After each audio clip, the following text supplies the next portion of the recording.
Voltamos a apresentar Revista Justiça. E estamos de volta para começar a terceira e última hora do Revista Justiça. Hoje é terça-feira, 4 de julho de 2023. E as boas-vindas a você também que nos acompanha a partir de agora pelo YouTube com imagens aqui do estúdio da Rádio Justiça. E para você também, muito obrigado, você que continua em 104,7 e pela internet. 10 horas e 4 minutos. Revista Justiça. Debate. Vamos falar sobre o Censo 2022, divulgado recentemente, que mostra o Distrito Federal como a terceira metrópole mais populosa do país. Quais os desafios desse crescimento populacional? O que ele traz para um desenvolvimento econômico com justiça social? Vamos receber aqui em nossos estúdios o economista, especialista em planejamento urbano e regional e conselheiro do Conselho Federal de Economia, Dr. Júlio Miragaia. Seja bem-vindo. Bom dia, professor. Obrigado. Satisfação muito grande estar aqui. E também hoje, excepcionalmente, teremos dois convidados por telefone, ambos economistas e professores. Começo com o professor de Finanças Públicas, Roberto Piscitelli. Professor, seja bem-vindo. Muito obrigado e muito prazer estar aí com vocês na Rádio Justiça e com esses colegas tão ilustres, né? E o outro colega ilustre a que o professor Roberto Piscitelli se refere é o professor e também economista Newton Marques. Seja bem-vindo, professor. Bom dia. Bom dia, é um prazer enorme falar com meus amigos Piscitelli e Miragaia. Vamos então falar de um assunto que agora virou polêmica, né? O Censo 2022, professor Júlio Miragaia. O senhor estava falando que temos aí vários questionamentos sobre metodologia, temos prefeituras que querem entrar na justiça contra esse censo porque fica com menos dinheiro em caixa. Por onde podemos começar esse debate? Para resumir a questão, né, é importante frisar que não é a primeira vez que acontece um problema no censo, né? Isso aconteceu em 90, no censo de 90, no governo Collor, onde o censo foi realizado em 91. Repetiu na contagem populacional de 96, que era para ser 95, cujos resultados são tão ruins que nem o IBGE utiliza, e agora repetiu novamente no censo de 2020, com o detalhe, não foi a pandemia que impediu o censo, né? Eu acompanhei esse processo. E o problema é que não tinha recursos. Se não tivesse pandemia, não teria havido o censo em 2020. Não tinha recurso disponibilizado, a seleção do pessoal não tinha sido feita a contento, toda a parte organizativa, que leva de 1 ano a 1 ano e meio, antecedendo o início do censo, seria julho de 2020, ou seja, começar início de 2019, não tinha ainda sido atendido. Então, na verdade, não foi a pandemia foi o álibi, né?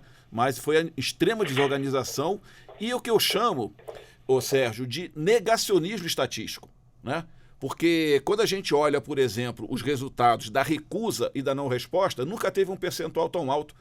Foi 1,5% de recusa e 4% de não resposta. Isso afeta a qualidade do censo. Por mais que o IBGE diga que isso está garantido, isso afeta demais, né? Porque quando a gente fala de negacionismo estatístico, estamos falando de pessoas que não veem a importância na estatística porque recusam o papel do Estado, né? E estou falando basicamente aqui, eu estive na presidência da Codeplan, fazíamos muitas pesquisas lá, né, esses segmentos, né, principalmente da classe média, eles negam a importância disso porque entendem que o Estado não é necessário, né?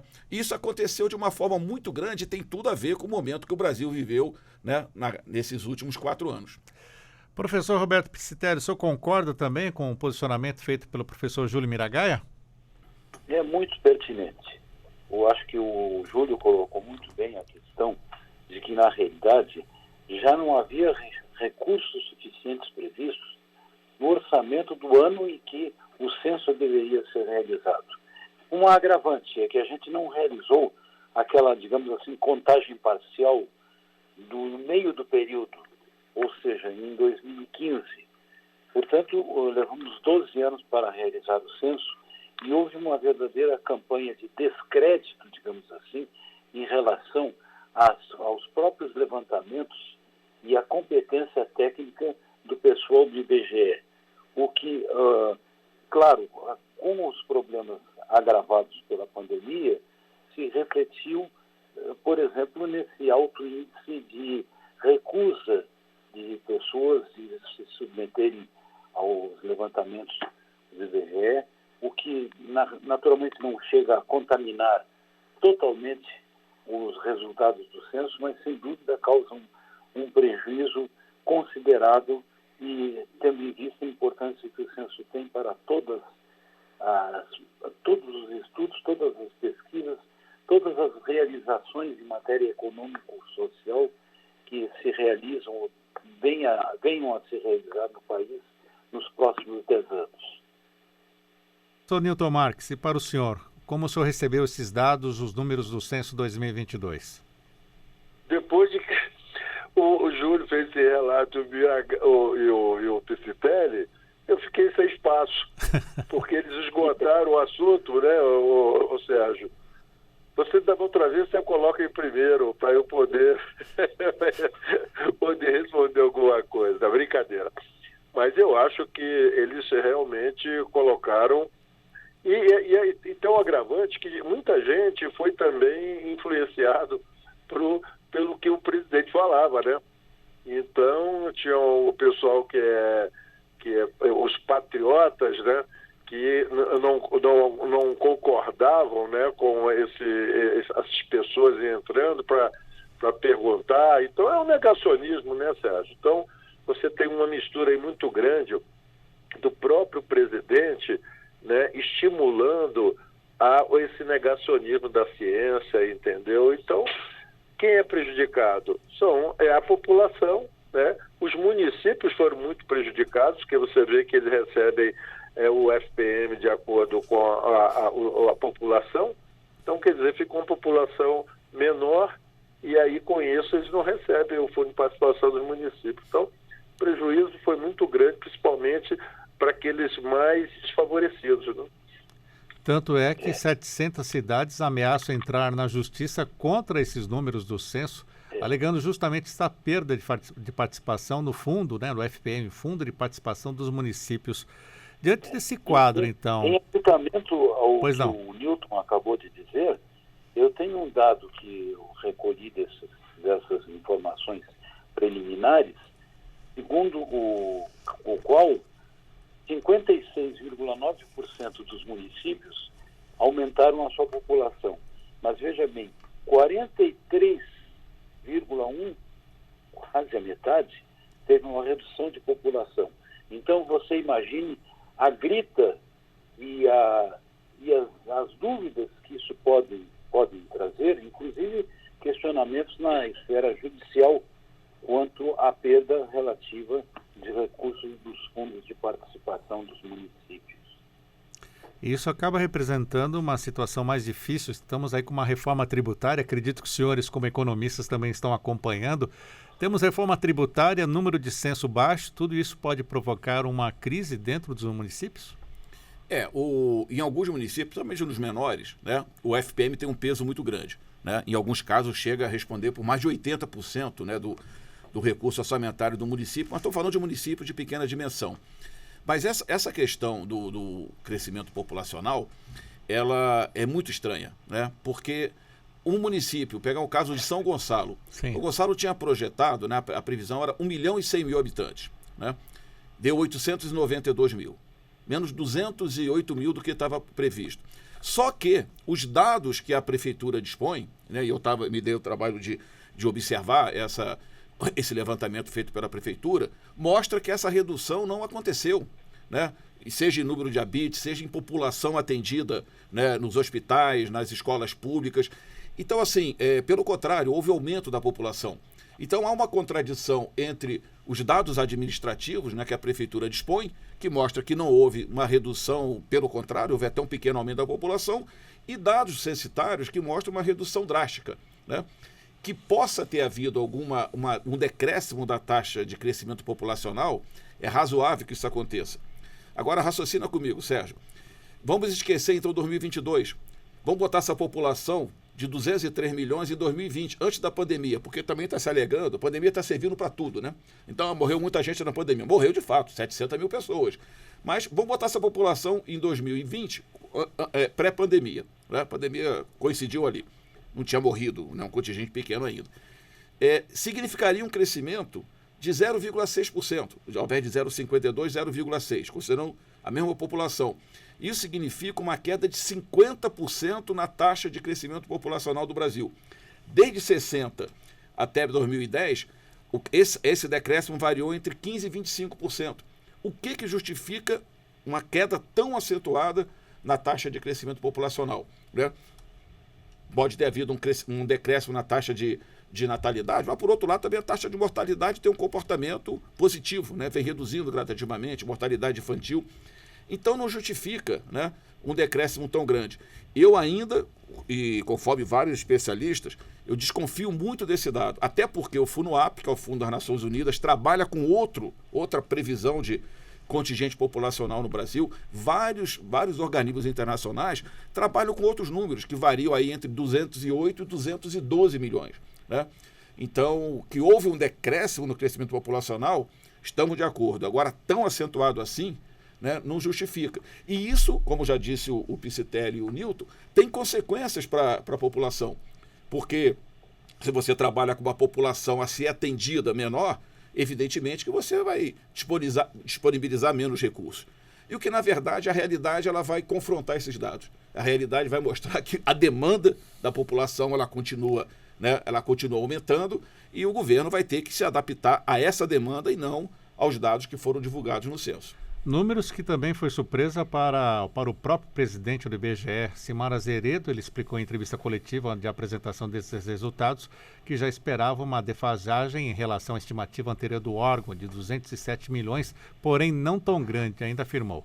Temos ainda alguns indicadores como migração, fecundidade e mortalidade que precisam ser inseridos nesse processo para ter uma explicação melhor. Diante desses números, então, professor Roberto Piscitelli, desta população, o senhor acredita que tivemos realmente esta queda ou tivemos uma precipitação na divulgação do censo? Bom, os dados inicialmente divulgados são os que dizem respeito à população propriamente dita, né? E igualmente com relação ao número de domicílios, né? Faltam os dados, principalmente de natureza econômico-social.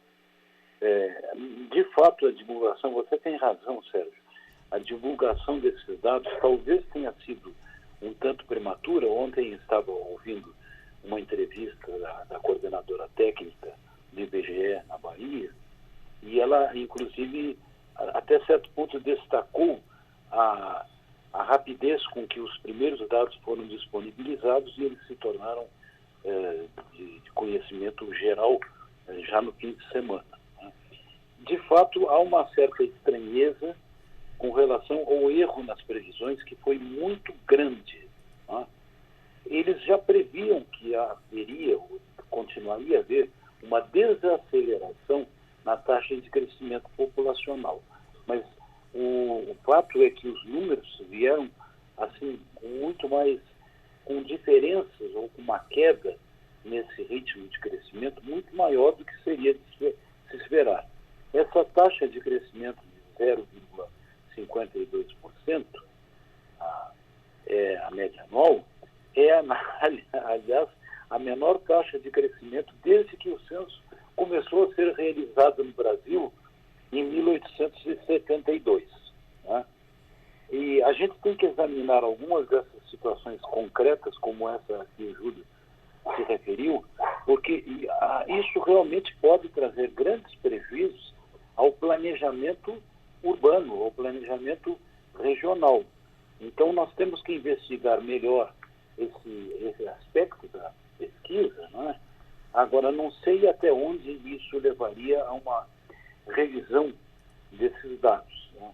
É possível que sim, eu não acho que seja uma coisa muito fácil, né? Até porque o censo como lembrou o Júlio também, é um trabalho que exige uma preparação de mais de um ano. É muito caro, né? E, portanto, a gente tem que trabalhar, provavelmente teremos que trabalhar nos próximos anos com base nos dados que já foram levantados.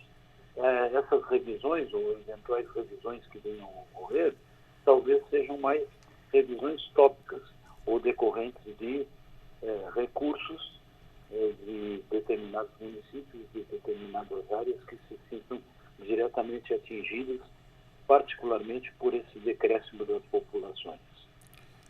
Pois não, professor Júlio. Me permita só uma observação no que o Roberto Pistelli colocou. Pistelli, não sei se você viu, mas a população cresceu 6,5%, né, em 10 anos, como você disse, no menor crescimento em 150 anos, mas o número de domicílios cresceu 34%. Né? O número de domicílios... Esse dado é espantoso. Pois é, o número de domicílios não ocupados cresceu 87%. Totalmente desproporcional em relação ao crescimento populacional. Então, quando eu coloco esse problema do negacionismo estatístico, e aí tem esses dados de recusa e não respostas, eu acho que isso incidiu nesse resultado. Porque é muito estranho a população crescer 6% e o número de domicílios ter um crescimento tão absurdo. O que levou, inclusive, ao resultado qual? A família média brasileira caiu de 3,30 e poucos pessoas por domicílio para 2,7, num decréscimo absurdo, que não acontece numa década. Né? Um decréscimo dessa natureza aconteceria em 2 ou 3 décadas. Então, são 2,5 pessoas por domicílio, praticamente. Então, assim, tem alguma coisa errada aí. Entendeu? Não é possível, quer dizer, eu parto do princípio ou da suspeita de que alguns milhões de domicílios, os não ocupados, são 11 milhões de domicílios não ocupados. Alguns desses milhões de domicílios não foram entrevistados e tinham moradores. Tá certo? E por uma questão de não resposta e recusa, eles deixaram de ser. Isso não invalida o resultado todo do censo, mas traz prejuízos para a formulação, né, formulação das políticas públicas setoriais. Não tenho dúvida nenhuma disso. O mercado imobiliário, então, estaria em queda, né, professor Newton Marco? O que o senhor pode comentar? Eu acho que o que o Júlio colocou, realmente... Por isso é que quando a gente imagina que foi precipitada a divulgação por pressões, né, isso daí ajudaria no cruzamento, que é isso que o Júlio colocou aí. É importante você ver números para ver se estão compatíveis ou não com os resultados. Porque é impossível, né, eu vou dizer logo, é impossível você ter um crescimento tanto de imóveis desocupados e não está compatível com a população. Quer dizer, então isso daí, as pessoas, você vai dizer, são casas de praia, são o quê? Né? Não tem justificativa nenhuma para isso, para dar esse número tão elevado. Então, eu acho que deveria ser feito com mais cautela para justamente aparar essas arestas aí, né? Que perguntas sem respostas, né, Sérgio? Exatamente. Agora, com relação ao mercado imobiliário, pode ser confuso. O mercado imobiliário também pode achar que tem uma super oferta e não tem coisa nenhuma, porque as pessoas não responderam, entendeu? Então, o próprio mercado pode estar tendo uma informação equivocada, né? Professor Newton, o senhor está A falando? propósito do que o Newton está dizendo, Sérgio, somando o número de domicílios particulares permanentemente vagos com aqueles considerados de uso ocasional, com esses percentuais absurdos de crescimento a que o Júlio se referiu, nós teríamos 18 milhões de domicílios nessa condição. Ora, 18 milhões de domicílios correspondem a 20% do total de domicílios levantados pelo censo, o que é realmente um número espantoso. Professor Júlio Miragaia, temos esses números que estão provocando essas polêmicas todas, mas e os efeitos desses números divulgados agora? Como a economia reage, planejamento das cidades? O senhor também já esteve à frente da Codeplan aqui do Distrito Federal, que cuida desse planejamento. O que o senhor pode dizer? Porque daqui a pouco vamos falar especificamente sobre o Distrito Federal. Veja só, esse problema é recorrente, né? Na Codeplan, você se referiu, nós realizamos uma pesquisa nos municípios do chamado entorno de Brasília, né? E já havia uma projeção do IBGE, aí foi o contrário, né? A projeção do IBGE naquela época, para 2013, indicava uma população, uma subcontagem, né, dessa projeção para 2 municípios, Valparaíso de Goiás e Águas Lindas. O que acontecia nesses municípios? Né? Programa Minha Casa Minha Vida. Né? Então, assim, ele apontava um crescimento anual da ordem de 2.500, se não me engano, em Valparaíso e 3.200 em Águas Lindas, né, cada ano, quando, na verdade, no único ano, né, houve aumento da população de 10 mil pessoas, porque houve a índice de 3.600 residências em cada um dos municípios da Minha Casa Minha Vida. assim, é muito difícil para o IBGE, e conversando com o pessoal do IBGE do Rio de Janeiro, ele disse, Miragaia, mas a gente não tem como acompanhar 5.600 municípios, é verdade. Nos ajude nisso daí, porque essas informações que vocês têm, né, aquela informação localizada é fundamental para nossas projeções. Então, o que eu imagino que vai acontecer é que os municípios têm essas informações precisas. Se São Gonçalo não tem apenas 890 mil habitantes, mas tem o tal 1 milhão e 100, o município vai ter que se adaptar, né, para atender uma demanda, e São Gonçalo é um município muito pobre, ali na periferia do Rio de Janeiro, né? É um município de trabalhadores, classe média baixa, muita gente no cadastro único, então ele vai ter que se adaptar a essa realidade de 1 milhão e 100, se de fato ele tem 1 milhão e 100, tá certo? E aí, esses dados que a prefeitura vai ter que lidar no dia a dia para atender a demanda de matrículas na escola fundamental, né, atendimento nas UPAs, nos postos de saúde, eles vão, de alguma forma, entrar em conflito com os dados censitários. Mas o que vai prevalecer, Sérgio? Vai ser a realidade. A prefeitura vai ter que dar conta daquilo, né? Então, causa um prejuízo e talvez até uma desconfiança. Por exemplo, vamos supor que o governo municipal demande recursos da área de saúde para atender essa população maior, né? Provavelmente um tribunal de contas vai, por que vocês estão querendo atender uma população se o censo está indicando que tem 200 mil pessoas a menos? Essa situação vai acontecer, né? Inevitável que aconteça. Mas eu tendo a achar que o que vai prevalecer é a realidade, ou seja, há uma necessidade de atender as demandas da população em termos de serviços públicos e equipamento público, e espero que isso tenda a prevalecer nessa, digamos assim, nesse conflito entre o dado real, né, e o dado censitário. Professor Roberto Piscitelli, dentro dessas questões que envolvem os municípios, então, o que o senhor pode acrescentar a estas ponderações já feitas pelo professor Júlio? Não, eu acho que o Júlio colocou muito bem o problema. O Júlio conhece profundamente essa área e trabalhou num setor em que tinha muito contato físico, direto e imediato com esses dados da população no âmbito do Distrito Federal e da nossa região centro-oeste. Eu acho que realmente é um grande conflito que pode se delinear em função dessas necessidades reais dos municípios, que sejam, digamos assim, compatíveis com a população realmente existente, né? E os dados nominais com que se vai trabalhar, que são os decorrentes do levantamento censitário.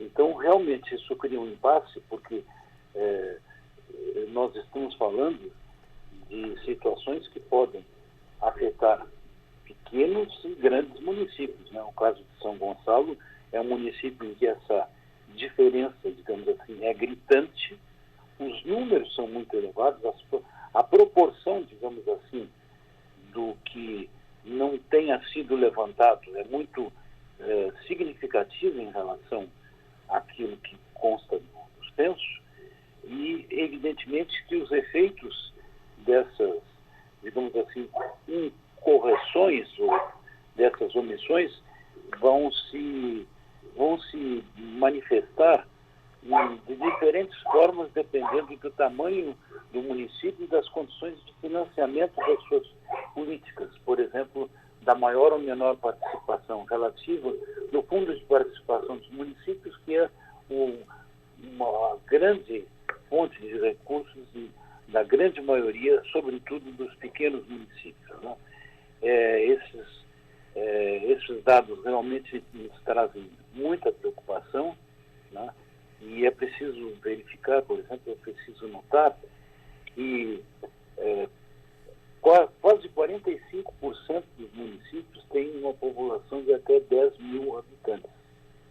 Embora essa população, no total, seja relativamente pequena em relação ao Brasil, quer dizer, esse dado é muito importante do ponto de vista das políticas urbanas, das políticas municipais, porque o número de unidades da federação é muito elevado, né? Embora a população abrangida não seja assim tão significativa, é preciso ver que a condição desses pequenos municípios, que representam quase a metade dos municípios brasileiros, é uma situação de enorme dependência, e nesse sentido o resultado do censo tem enorme significado em relação aos recursos que estarão efetivamente disponíveis a esses municípios nos próximos 10 anos.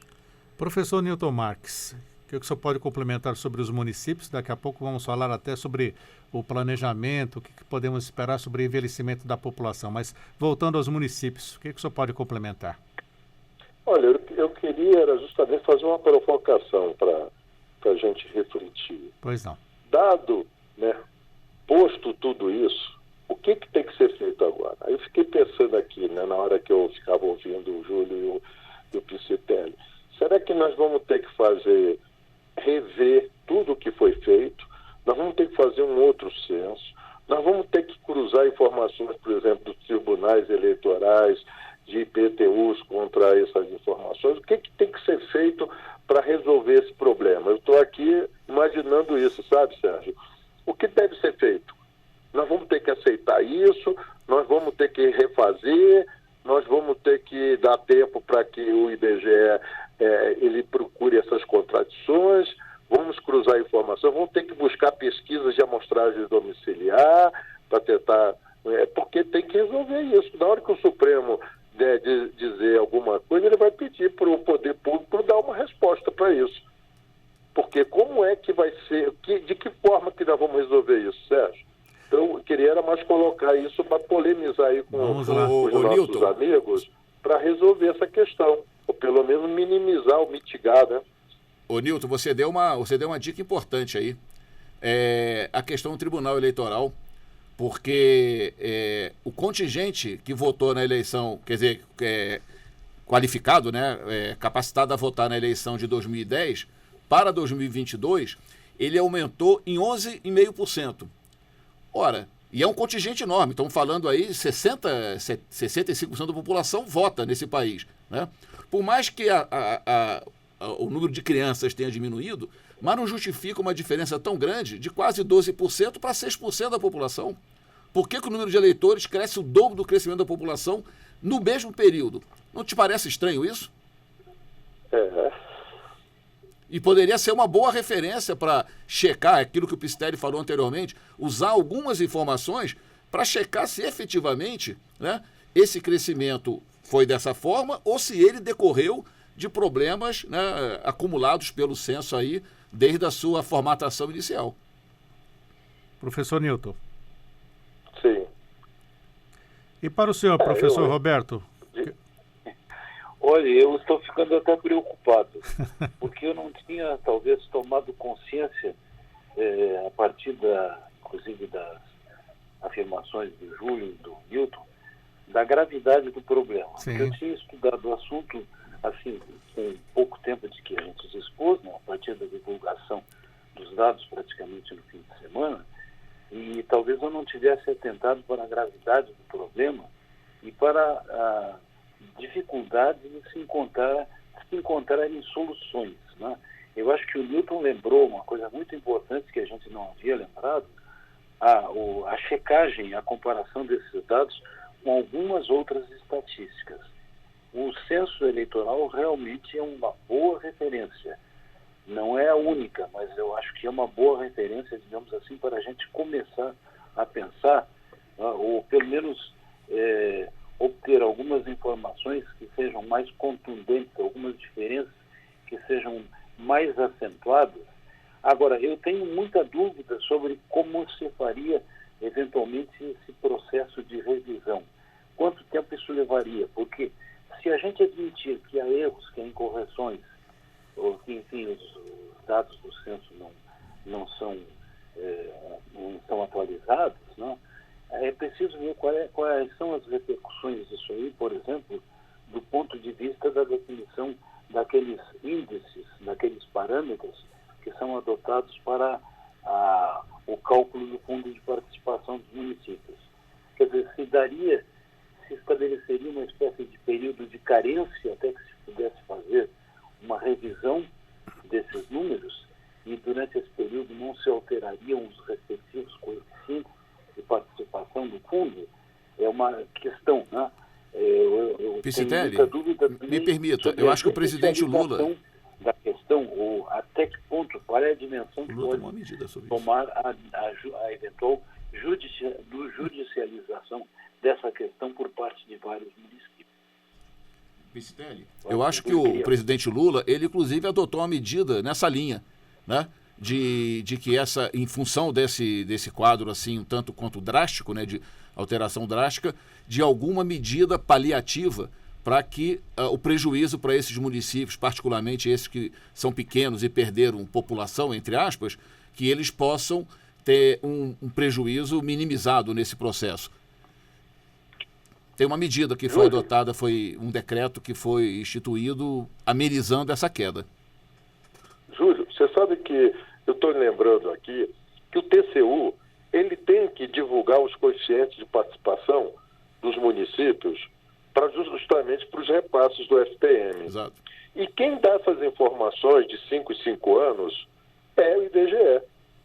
Aí eu pergunto, com que base? Porque agora, quando eles veio o censo, eles tiveram que refazer, porque alguns tinham sido superestimados, outros subestimados. Então, eu queria entender que metodologia é essa que o IBGE tem para fornecer essas informações para o TCU, para calcular esses coeficientes de participação dos repasses do FPM. São as estimativas, Nilton. Eles fazem estimativas. Não, são anuais, as estimativas anuais. Mas aí eu te pergunto, deve ter que estimativa é essa e poderia também cruzar com os dados do censo, né? Não? Então, mas essas... Aquela revisão também prevista de 5 em 5 anos, que não ocorreu em 2015. Quer dizer, agravou o problema da diferença... Das estimativas, com certeza. Porque não foram só 5 anos, né? São mais 2, né? Já que o censo se realizou agora. Então, são 12 anos de defasagem. Né? Verdade. Realmente acarretou um prejuízo do ponto de vista das estimativas, das próprias estimativas produzidas pelo IBGE e fornecidas ao Tribunal de Contas da União, que, como bem lembrou o Nilton, faz uma atualização periódica desses coeficientes. Muito bem, 10 horas e 35 minutos. Você está acompanhando o debate aqui na Rádio Justiça, no Revista Justiça, sobre esta questão que envolve o Censo 2022, divulgado recentemente pelo IBGE.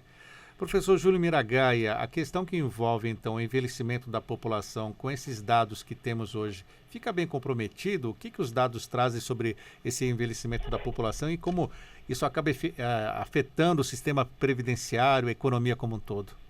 O IBGE ele soltou, nesse primeiro momento, né, o dado sobre o contingente populacional por município, né, e unidade da federação.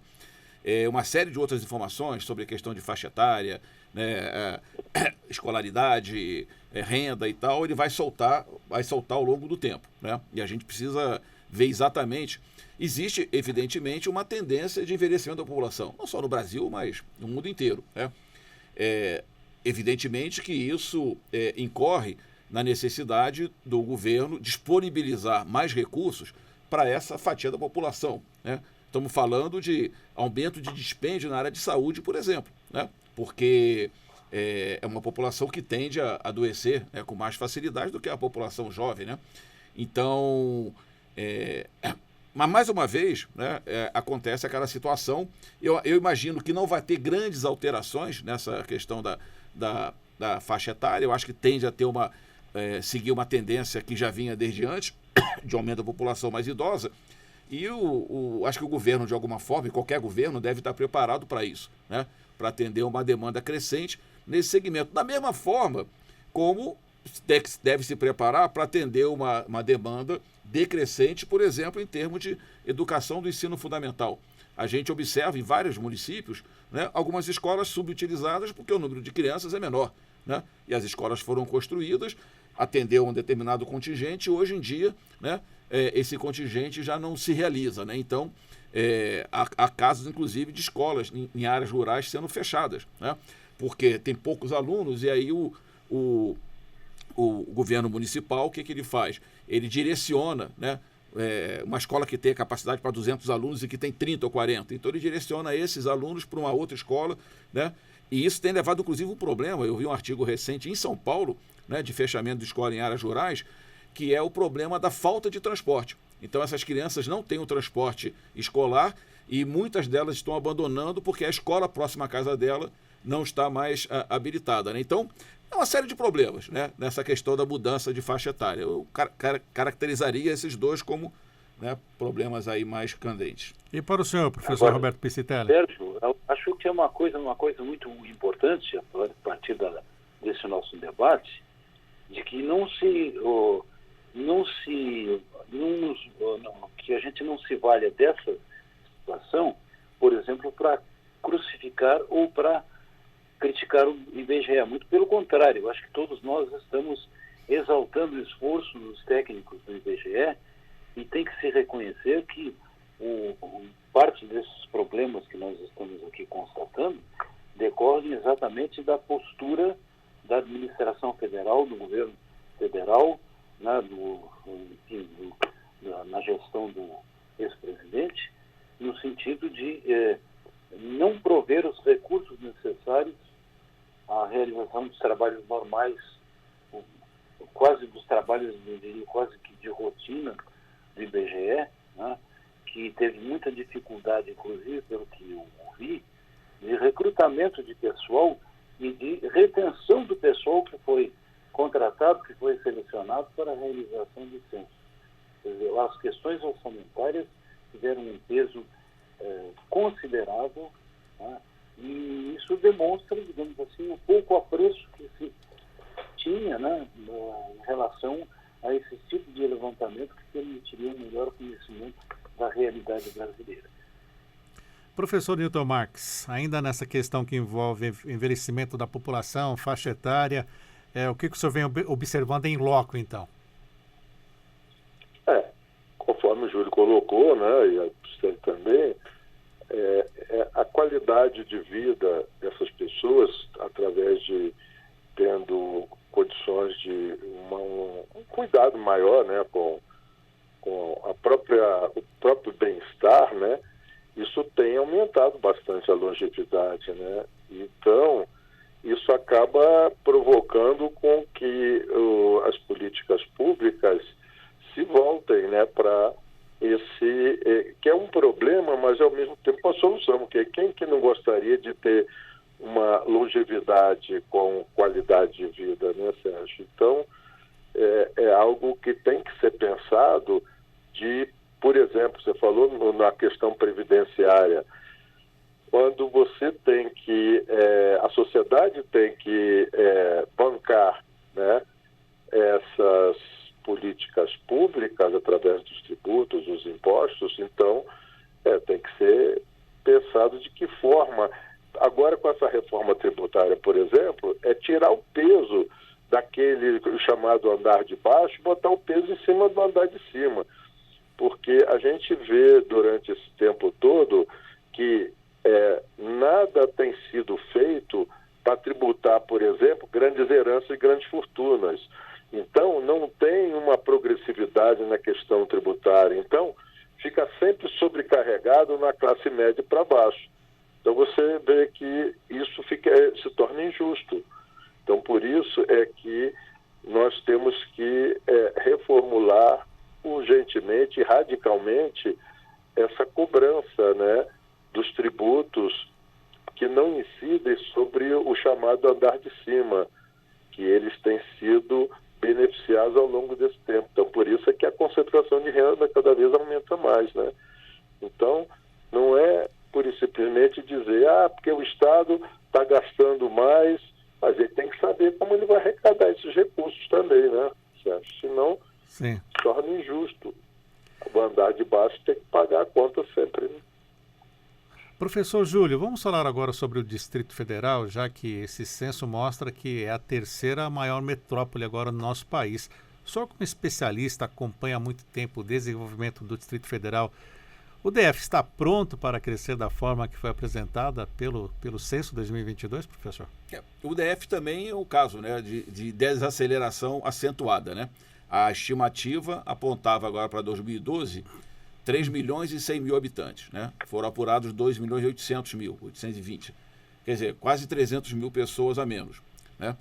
que é um resultado que a gente também olha e não consegue entender. Porque quando a gente corre um pouquinho por essas regiões do DF, né, você vai, por exemplo, em 2010, aquela região ali próxima à Ceilândia, né, do pôr do sol nascente, era uma região muito pouco povoada. Né? Hoje tem lá algo em torno de 100 mil moradores. A maior comunidade do Brasil. Maior comunidade, superou a Rocinha.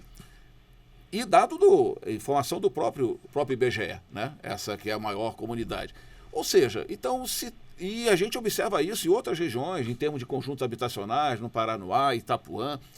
Se isso aconteceu, né, nessas regiões, né, esse crescimento populacional acentuado, nessas regiões mais pobres, né, vamos dizer assim, de menor renda, que representam 80%, porque Plano Piloto, Parkway, Lago Sul, Lago Norte, né, toda essa região noroeste, isso representa menos de 20% da população do DF. Então, como é que se explica essa contradição? Ter tido um crescimento visível, tão acentuado, mas, ao mesmo tempo, um censo apura quase 300 mil pessoas a menos do que... Né? Mais uma vez, fica esse estranhamento em relação a esses dados. Isso é generalizado. Pouquíssimos municípios, né, se não me engano, não chega a 2% aqueles que tiveram um crescimento no censo acima do que era estimativa. Então, é irrelevante. Bom, no caso do DF, existe mesmo com esse crescimento, ainda foi um crescimento acentuado, um crescimento de 1%, 1,1%, o dobro da média nacional, né? Muito distante daquele crescimento que já tivemos aqui de 3%, 4%, mas que significa que essa demanda de serviços públicos, né, continua aumentando, em particular, onde essa população tem crescido mais acentuadamente. Nos preocupa muito essa questão, né, do financiamento dessas políticas. Né? E aí fazendo uma ponte com essa discussão recente que teve agora do Fundo Constitucional. Né? Por que isso? O Fundo Constitucional hoje, ele tomou vulto e ele representa 40% do orçamento do DF. E ele é um recurso questionado. A gente viu agora na Câmara, né? Provavelmente o Senado travou e vai ser preservado, pelo menos é a proposta do relator. Mas isso não resolve todos os problemas, Sérgio, porque esse questionamento ele continua a existir. Né? Ele continua a existir porque, eu te digo, o orçamento per capita do DF, ele dá mais ou menos aí em torno de 18 mil reais per capita. O do Maranhão é de 3.500. E eu te pergunto, um parlamentar do Maranhão, ele acha justo que no Maranhão tenha um orçamento 5 vezes menor do que o do DF? Não acha. Como é que ele justifica para o seu eleitorado? Então esse questionamento não é sectarismo ou vingança, qualquer coisa. É um questionamento justo. Né? Por que estados como Maranhão, Piauí, Paraíba têm um orçamento pequeno e não recebem essa bolada? São 23 bilhões de reais do Fundo Constitucional. Então, em função disso, né, e aí faz com que a polícia aqui, a área de educação, a área de saúde, sejam as melhores remuneradas em todo o Brasil. Né? Agora, esse risco de perder o Fundo Constitucional, ele existe. Né? Ele não vai deixar de existir. Basta uma PEC para ele deixar de existir. Né? Aprovar uma PEC, ele acaba. E aí eu escrevi um artigo recente dizendo que a melhor defesa do Fundo Constitucional é o compartilhamento desse recurso com os municípios do entorno. Porque nos municípios do entorno, essa arrecadação per capita é menor do que no Maranhão.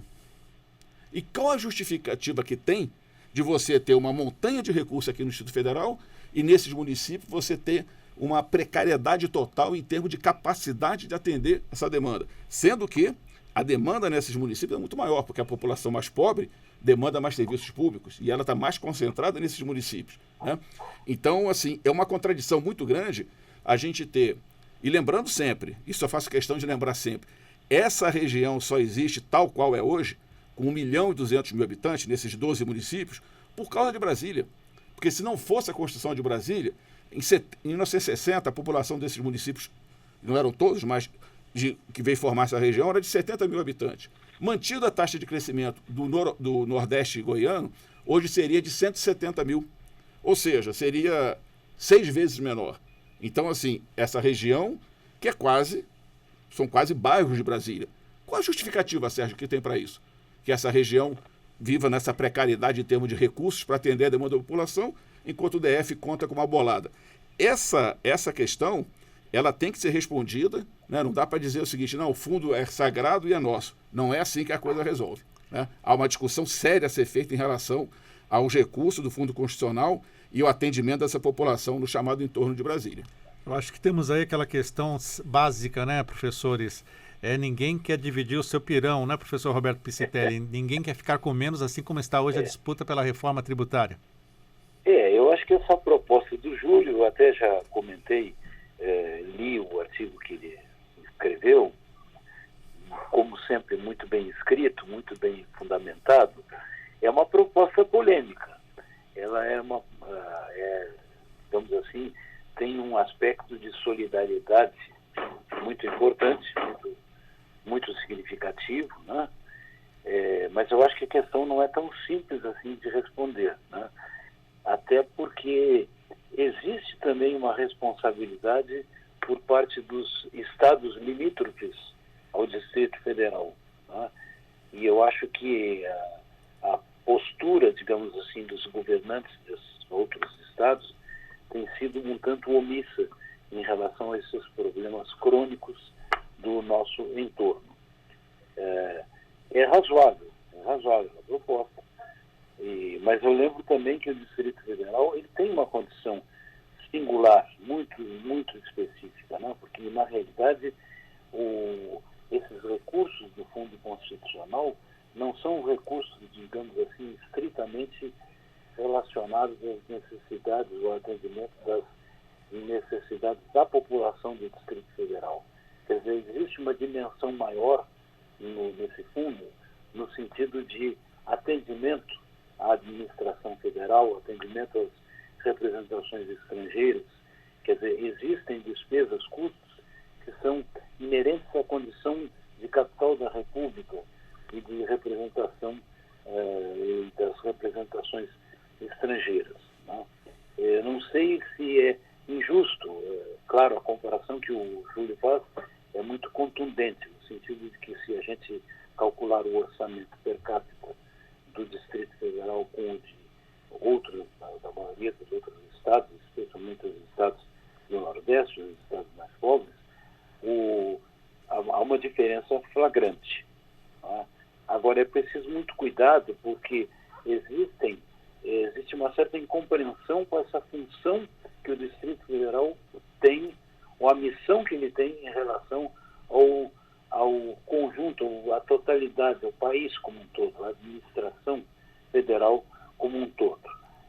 Às vezes eu fico com um certo receio de que a gente possa alimentar algumas propostas ou algumas intenções não muito solidárias de representantes de outros estados que querem simplesmente reduzir esses recursos ou fazê-lo de uma forma assim inopinada, de uma hora para outra, como está até agora, como saiu até agora na reforma tributária, pelo menos no substitutivo da Câmara, que implica numa série de consequências bastante sérias. Por exemplo, nós sabemos que a maioria das despesas custeadas, a grande maioria, quase a totalidade das despesas custeadas por esse fundo são despesas de custeio, são despesas de pessoal.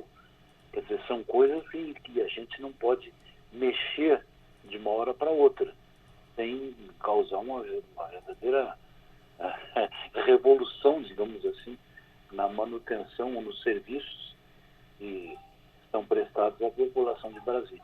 Embora a gente reconheça, por exemplo, alguns aspectos, como mencionado pelo Júlio, que a remuneração, principalmente do pessoal da área de segurança, é uma remuneração, digamos assim, mais favorecida, para não dizer privilegiada, em relação às polícias ou à área de segurança dos demais estados do Brasil. Mas é preciso ter muito cuidado com essa, digamos assim, com essa afirmação, em função até dessas tentativas que são feitas de forma mais ou menos recorrente, no sentido de, por assim dizer, responsabilizar o Distrito Federal por aquilo que poderia se considerar, assim, à primeira vista, como um exagero, um abuso ou um privilégio. Professor Newton Marques, algum complemento sobre isso? Que eu gostaria de fazer uma pergunta sobre a reforma tributária que o senhor vem acompanhando também de perto. Tá, mas antes eu vou tentar me incluir nesse debate. Me incomoda muito saber que o DF tem a maior renda per capita do país e a gente tem essa injustiça tão grande que a gente vê esses bolsões de miséria, de pobreza no chamado entorno. Então, o que a sociedade brasileira vê nessa? Por isso que é a discussão que o Pistelli colocou, que sempre pode polemizar, é dizer por que o DF tem que ter esse privilégio de abocanhar uma fatia de 80 bilhões, sei lá quanto é que eles fizeram os cálculos aí, ao longo de um determinado período, vamos supor que seja 10 bilhões, 20 bilhões aí ano. Isso daí, por que tem que ser privilegiado? Porque está o governo federal estabelecido aqui, porque tem que cuidar das embaixadas, representações diplomáticas. Então, você vê que isso daí dá uma boa discussão. Agora, fora essa discussão, eu acho que o que o Júlio colocou, se a gente não resolver o chamado no entorno, vai cada vez ser crescente a demanda por políticas públicas aqui no DF, vai ficar praticamente, porque a população flutuante, né, de 1,5 milhão, 2 milhões de pessoas, sempre vai pressionar aqui os serviços públicos. Então, a gente não tem um limite para isso daí, ele é cada vez mais crescente. Então, como é que a gente vai se justificar, Sérgio, perante ao país, que a gente está abocanhando uma parte do orçamento e não está privilegiando determinadas categorias, determinadas classes, ajudando na concentração de renda mais ainda, e não se preocupando com o chamado entorno, que está sendo um subproduto dessa concentração de renda, entendeu? Sim. Então, é uma discussão que realmente ela é polêmica demais, né? Porque entre nós aqui, nós achamos bom isso aqui, para a gente ter os serviços melhores, né? Mas e aí? E o país como um todo? Aquilo que o Júlio colocou, poxa, por que lá regiões mais desfavorecidas não têm nenhum tipo de benefício? Entendeu? Orçamentário, né? Por que tem que ser só o DF? Então, dá uma boa discussão. Agora, para não piorar mais ainda, eu vejo que essa solução que é proposta pelo Júlio quem é que vai discutir que parte desse fundo constitucional é para resolver o problema do entorno e não deixar somente para os estados limítrofes, conforme o Pistelli colocou. Então, eu acho que isso aí dá uma boa discussão e é uma polêmica muito grande. Agora, a gente tem que procurar dar solução, né, como economista. Pois é, e essa visão sobre Brasília, né, essa dificuldade de provar a necessidade do fundo constitucional, que se resumiu na frase infeliz do ministro Rui Costa, quando chamou aqui de Ilha da Fantasia, né, professor Júlio? Com certeza, né? Isso aí acho que... Até porque demonstra um pouco de desconhecimento, né? Porque Ilha da Fantasia pode ser até uma outra região, mais ou menos, né? Aqui dentro do DF, mas se ele passar ali no Sol Nascente, se ele passar na estrutural, ele não vai ver fantasia nenhuma, né? Ele vai ver outra realidade. Foi uma bobagem, né? Um mau momento ali, quis fazer talvez uma demagogiazinha com o público que estava ali. Agora, eu só queria fazer um comentário em relação à questão que o Pistelli levantou. Viu, Pistelli? Quando eu coloquei no artigo, assim, a melhor defesa para o fundo constitucional, entendeu? Porque eu acho que... E a aposta era muito tímida, né? 10% apenas para essa região. Isso é fácil de fazer. Mediante uma PEC, você consegue compartilhar esse recurso. Agora, é a melhor defesa, porque você tem uma justificativa de que está direcionando aquele recurso para uma região que realmente necessita. 10% do fundo constitucional seriam 2 bilhões e 300, isso significa um aumento de 70% no orçamento daqueles municípios. E aí, Pistelli, eu acho que não dá para ficar esperando tão somente o governo de Goiás se movimentar, entendeu? Porque senão fica aquela história, porque quem está pagando o pato é quem não está lá com o atendimento da sua demanda, né? E fica assim um jogo de empurra, que é tradicional aqui, você sabe bem, né, Pistelli? Já vem de muito tempo, né, o jogo de empurra entre o governador do DF e o governador de Goiás em relação a essa responsabilidade por essa região. Sim. E eu estou convencido de que é uma dupla responsabilidade, porque embora seja um território goiano, mas ele só existe tal qual é por causa de Brasília. Repito, Exato. não fosse a construção de Brasília, esse entorno não teria 1.200.000 habitantes. Professores, infelizmente tem que interrompê-los agora, porque o nosso tempo está acabando. Você vai marcar um debate sobre isso, né? Vamos marcar um debate sobre isso futuramente com todos presentes aqui nos estúdios da Rádio Justiça. Começo agradecendo a participação do professor Roberto Piscitelli. Professor, obrigado por estar conosco. Suas rápidas considerações finais. Bom, eu espero que a gente consiga fazer um outro debate, já que o assunto foi levantado e não foi concluído, não foi desenvolvido, sobre a reforma tributária. Eu acho que é uma coisa muito importante, está na ordem do dia, e não vai ser fácil aprová-la nos termos do substitutivo do relator da Câmara. Mas eu acho que é um assunto que tem muita relação com tudo que a gente discutiu, conversou hoje. Muito obrigado, professor. Pela oportunidade e aos nossos colegas também. Professor Newton Marques, obrigado também por estar conosco. Eu que agradeço essa oportunidade, porque a gente discutir, a gente gera muita energia, não só calor nas discussões. Então eu também acho, como proposta do Piscitelli, que a gente tem uma outra rodada para tratar dessa questão da reforma tributária, que vai dar muito pano para manga, como a gente costuma dizer, né? Alguma previsão de quando vai ser votado e se vai ser votado, professor Newton? Olha, do jeito que está aqui na Câmara, que agora estou trabalhando aqui na Câmara, está difícil, viu?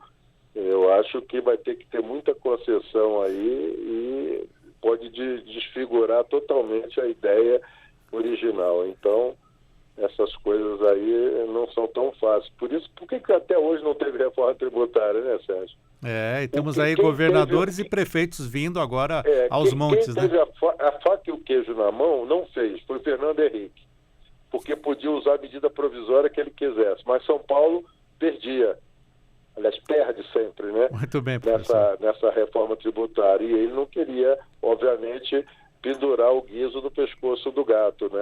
Da fera. Professor, obrigado por estar conosco também. Agradeço agora o economista, especialista em planejamento urbano e regional e conselheiro do Conselho Federal de Economia, professor Júlio Miragaia. Muito obrigado por estar ao vivo aqui nos nossos estúdios. Sérgio, a oportunidade de estar aqui debatendo com vocês, né, com os nossos amigos Piscitelli e Newton. Eu só queria lembrar uma coisa que o Newton puxou, né, esse assunto. O ano passado, a Petrobras distribuiu 220 bilhões de reais de dividendos. 63% do capital da Petrobras é privado, seja aqui no Brasil, seja em Nova York. Isso deu 145 bilhões de reais. Sabe quanto eles pagaram de imposto de renda sobre esse volume? 0. Aquilo que o Newton falou. Essa reforma tributária tem que chegar lá no topo da pirâmide, porque quem está pagando o pato agora é a classe média, a classe trabalhadora. Mais uma vez, obrigado, professor Júlio, por estar conosco. 11h01, Revista Justiça de hoje vai ficando por aqui. A apresentação e edição de Sérgio Duarte, a produção de Leandro Bezerra, trabalhos técnicos Luiz Alves, programação musical Josimar Fernandes, coordenação de jornalismo Bárbara Michelini, Secretaria de Comunicação Social, Supremo Tribunal Federal. Vem aí, daqui a pouquinho eu volto com Regra do Jogo. Um ótimo dia para você e até amanhã.